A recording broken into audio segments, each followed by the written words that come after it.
दोस्तों वीडियो को शुरू करने से पहले मैं आपको डिस्क्लेमर देना चाहूँगा कि वीडियो सिर्फ और सिर्फ एजुकेशनल पर्पस के लिए है। यहाँ पे आपको इन्वेस्टमेंट एडवाइस नहीं दी जाती है, तो वीडियो को देखकर आप सीख सकते हैं और इन्फॉर्मेशन को ले सकते हैं। और इससे पहले एक वीडियो मैं आपको दे चुका हूँ, उम्मीद करता हूँ कि आपने इसको देखा होगा। इसमें हमने टीसीएस के नतीजों को डिस्कस किया है डिटेल में विद एक्सपेक्टेशंस, और हम कमेंट्री भी बोल सकते हैं मैनेजमेंट की तरफ से जो आ चुकी है। साथ में दोस्तों और भी काफ़ी सारी कंपनीज है, टोटल 6 डिफरेंट कंपनीज है अलग अलग सेक्टर्स की, जिनको लेकर भी कुछ बड़ी खबरें हैं। साथ में टेक्निकली ब्रेकआउट भी एक कंपनी के स्टॉक ने दिया है, उसके ऊपर भी हमने बातचीत की है। सो यूएस के मार्केट पे आते हैं। सबसे पहले देखो डाउ जोन्स में भी तेजी बन रही है, ओपनिंग इसकी ठीक थी बट उसके बाद में तेजी अभी पकड़ रहा है, 274 पॉइंट्स ऊपर है। नेस्टेक को देखें तो ये नीचे है, 50 पॉइंट्स डाउन। अगर मैं फैंग प्लस के इंडेक्स की बात करूँ तो यहाँ पे बड़ी गिरावट है 1.32% की। सो जो ग्रोथ कंपनीज है, टेक कंपनीज है, उनकी पिटाई चल रही है। और जो डाउ जोन्स की कंपनीज है, डिफेंसिव कंपनीज है, जिसमें बैंक आते हैं, हेल्थ केयर कंपनीज आती है, कंज्यूमर कंपनीज आती है, उनके स्टॉक्स अभी ऊपर जा रहे हैं।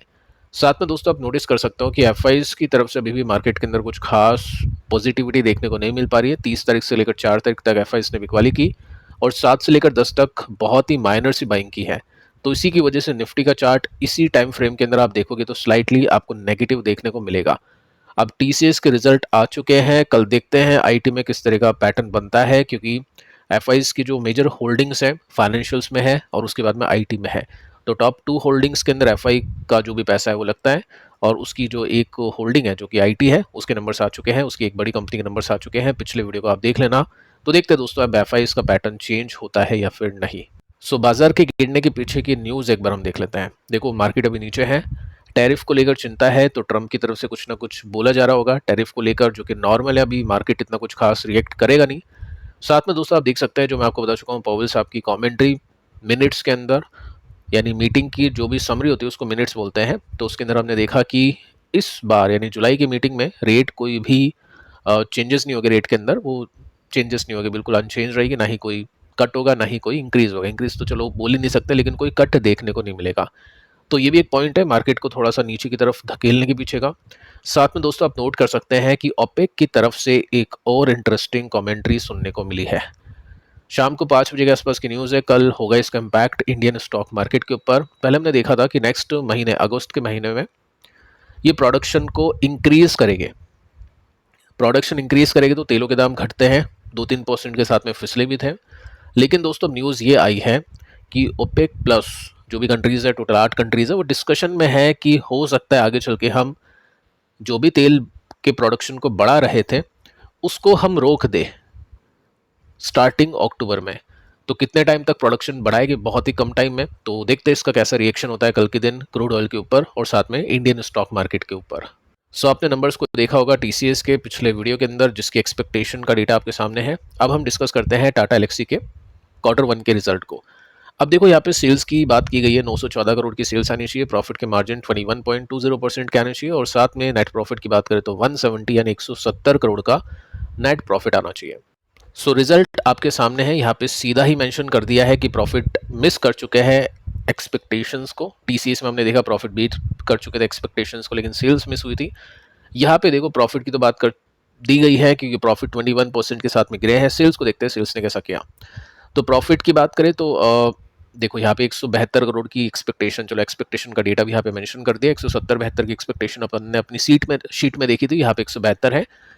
एक्चुअल प्रॉफिट है कंपनी के 144 करोड़ के, यानी एक्सपेक्टेशंस मिस हुई है भारी मात्रा के अंदर।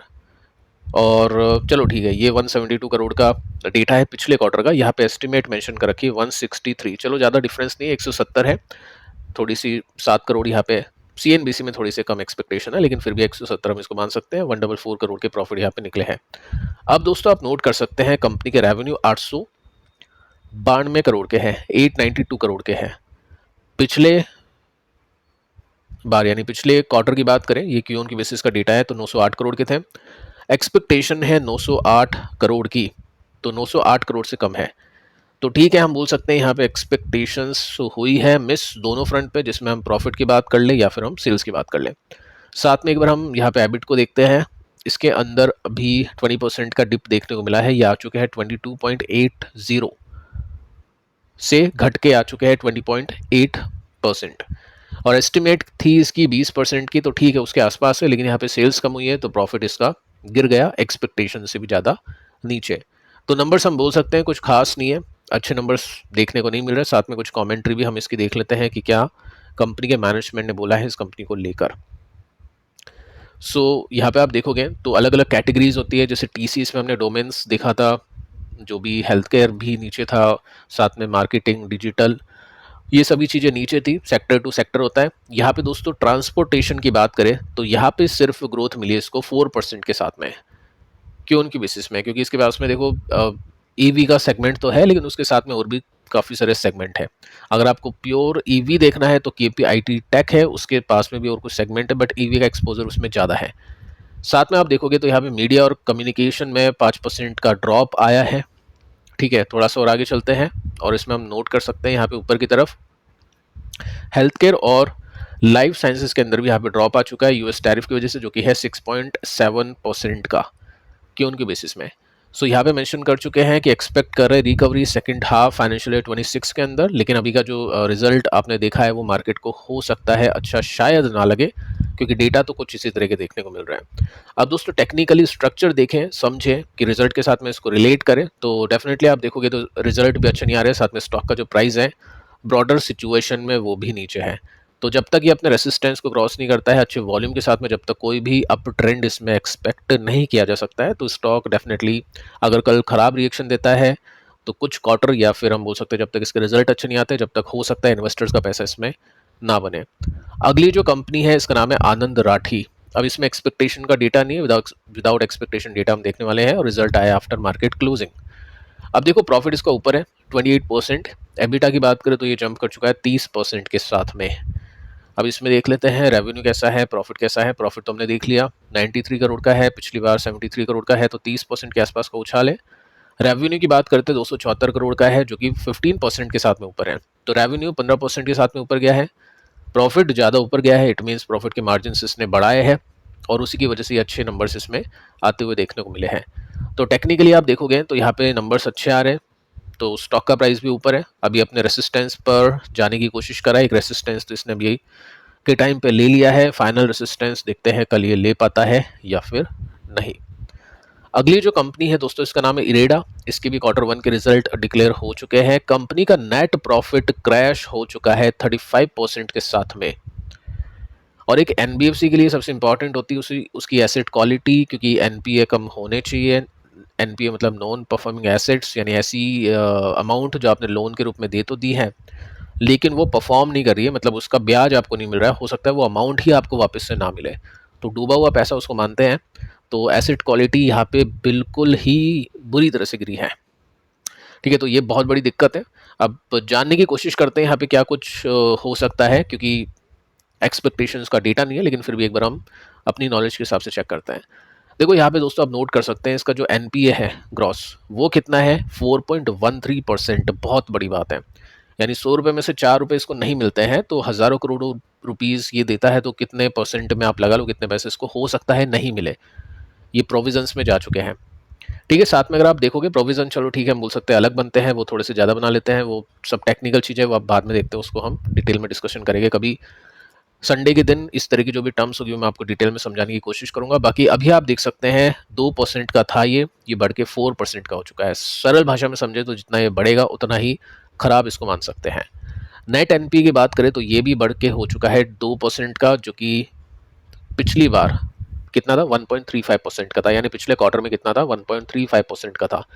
तो एक ही क्वार्टर में इतना बड़ा जंप कैसे आ गया, इतनी खराब एसेट क्वालिटी कैसे हो गई? कौन इसका पैसा है जो जिसने पैसे तो लिए हैं लेकिन वो पैसे नहीं देगा या पैसे नहीं दे सकता है? तो दोस्तों उस कंपनी का नाम है जेंसोल इंजीनियरिंग। अब आपको बताइए रेडा का काम क्या है? ये एनबीएफसी है, जो भी सोलर पैनल इस तरह की जो भी सेगमेंट होते हैं, जो भी कंपनीज होती है वो लोन लेती है इस कंपनी से, और ये कंपनी उनको लोन देती है। क्योंकि ये सेक्टर ग्रोइंग है तो बोला ये जाता है कि इस सेक्टर में पैसे बनते हैं, पैसे बनेंगे तो इरिडा को भी वापस से पैसे मिलेंगे, उसकी भी कमाई होगी। लेकिन कुछ क्लाइंट है, एग्जाम्पल दिस कंपनी, जिनके अंदर कुछ प्रॉब्लम आ जाती है, इश्यूज आ जाते हैं, तो वो कंपनी हो जाती है दिवालिया यानी बर्बाद, और बर्बाद हो जाती है तो ऑब्वियसली कंपनी के पास में पैसे कहाँ से होंगे वापस लौटाने के लिए। सो आप देख सकते हैं एसेट क्वालिटी इसकी हिट कर चुकी है, क्योंकि बहुत ज़्यादा एक्सपोजर थे, अलग अलग तरह के एक्सपोजर्स थे, वर्थ कितने रुपए का, 1500 करोड़ रुपीस का एनपीए में। अब किसको लोन दिया आप यहाँ पे नोट कर सकते हैं, जैसे आपको मैं यहाँ पे दिखा देता हूँ, शॉर्ट में मेंशन कर रखा है, जेंसोल इंजीनियरिंग और जेंसोल ईवी लीज, ये दोनों डाउनग्रेडेड हो चुकी है एनपीए को लेकर, क्योंकि इंसॉल्वेंसी का प्रोसीजर इन्होंने करना शुरू कर दिया है, यानी दिवालिया जो भी होते हैं, पैसे वैसे नहीं होते हैं, उसका प्रोसीजर इन्होंने करना शुरू कर दिया है। अब सरकार बचाएगी इनको नहीं बचाएगी वो सब आगे चल के देखेगी, मुझे लग रहा नहीं है सरकार ऐसे कुछ करेगी छोटी मोटी कंपनीज में। तो रिस्क लिया है इस कंपनी ने लोन देके, सब रिस्क ही होता है। बजाज फाइनेंस की बात करें तो उसका एनपीए कम है, क्योंकि वो अलग तरीके से एनपीए कम करने की कोशिश करता है, वो देखता है कि किस क्लाइंट को पैसा दे रहा हूँ उससे वापस मिलेगा नहीं मिलेगा। जो भी बैंक्स हैं, जो भी कंपनीज हैं, अगर किसी कंपनी को लोन देती है, जैसे अगर मैं आपको येस बैंक की बात बताऊं, मैं ऐसे डरा नहीं रहा हूं कि इसमें येस बैंक जैसा होगा। येस बैंक के बर्बाद होने के पीछे का रीज़न एक ये है कि उसने कंपनीज को ज़्यादा लोन दिए थे, रिटेल जो जैसे हमारे जैसे लोग होते हैं उनको कम दिए थे, लोगों को लोन कम दिया, कंपनी को ज़्यादा दिया। तो जब कंपनी पैसा डुबाती है, जैसे एक इंसान कितना पैसा खा सकता है, कुछ करोड़ का, कुछ लाख का, लेकिन जब कंपनी डुबाएगी तो वो 100 ऑफ करोड़ के पैसे जाएंगे, 1000 ऑफ करोड़ के भी पैसे जा सकते हैं, जैसे यहाँ पे 1000-1500 करोड़ की बातें हैं। तो येस बैंक के अंदर बहुत बड़ी दिक्कत आई। पहले आईसीआईसी बैंक भी इसी कदम पे चल रहा था, लेकिन जैसे येस बैंक को देखा तो उसने अपना स्ट्रक्चर चेंज किया, एचडीएफसी बैंक की तरह उसने रिटेल लोन्स का पोर्शन बढ़ा दिया। तो यहाँ पे तो रिटेल लोन्स के पोर्शन में कुछ हो नहीं सकता है, क्योंकि ये कंपनी को ही लोन देगी, तो एक रिस्क फैक्टर होता है इन सभी कंपनीज में। अब देखो यहाँ पे क्या है, डिसबर्स इसने अच्छे लोन किए हैं, मतलब ग्रोथ की बात करें कि लोन कितने बांटे हैं आसान भाषा में बोले तो 31% की ग्रोथ है। तो कंपनी लोन तो बांट रही है, कंपनी से लोन तो ले रहे हैं लोग, लेकिन उसका पैसा वापस मिलेगा नहीं मिलेगा वो ज़्यादा इंपॉर्टेंट है, क्योंकि लोन तो आप दे दोगे लेकिन उसको रिकवर करना बहुत इंपॉर्टेंट हो जाता है। ठीक है, तो लोन बुक भी इसकी बढ़ चुकी है 26% के साथ में, लेकिन पैसे नहीं आ पा रहे, पैसे डूब रहे हैं। तो वो एक रीज़न आप मान सकते हैं यहाँ पे इसके एनपीए बढ़ने के पीछे का। ठीक है, अब देखते हैं दोस्तों कल कैसा रिएक्शन होगा। बाकी मैं आपको बताना चाहूँगा जेंसोल की न्यूज़ कोई नई न्यूज़ नहीं, ऑलरेडी मार्केट में आउट थी।